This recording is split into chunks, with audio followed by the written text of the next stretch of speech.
Salam, hər vaxtınız xeyir.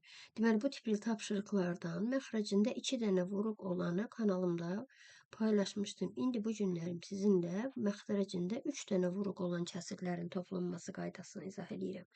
Deməli, bunun üçün axı 2 dənə olanda bu 2-də 1-i götürürdü. İndi 3 dənə olduğuna görə əvvəlcə bu məxrəcdə 2 vuruğu, surətdə tək. Eyni qayda ilə axırda da məxrəcdə axırıncı 2 vuruğu və surəti götürürəm. Deməli, burada gördüyüm kəsirlər olur 1 bölünsün 2 vurulsun 3 və 1 bölünsün 6 vurulsun 7. Bu kəsirləri bir-birindən çıxıb məxrəcin fərqinə, fərq deyəndə isə birinci ilə axırıncının fərqinə baxırıq. Deməli, bax 5 ilə 2-nin 5 ilə 3-ün fərqi elədi 2. 6 ilə 4-ün fərqi elədi 2. 7 ilə 5-in fərqi elədi 2. Həmən bu 2-yə bölürəm. Bu da vurmadı. Bərabərdir.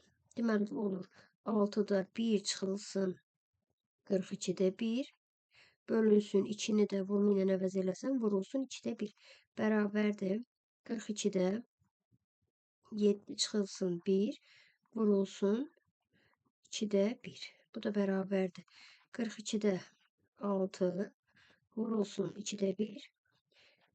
2 ilə, daha doğrusu 6 ilə 42-ni ixtisar eləsəm 1 bölünsün 7 vurulsun 1 bölünsün 2 qalır. Bu isə bərabərdir 14-də 1-ə. Deməli, tapşırığın cavabı elədir 14-də 1. Və salam, bu qədər.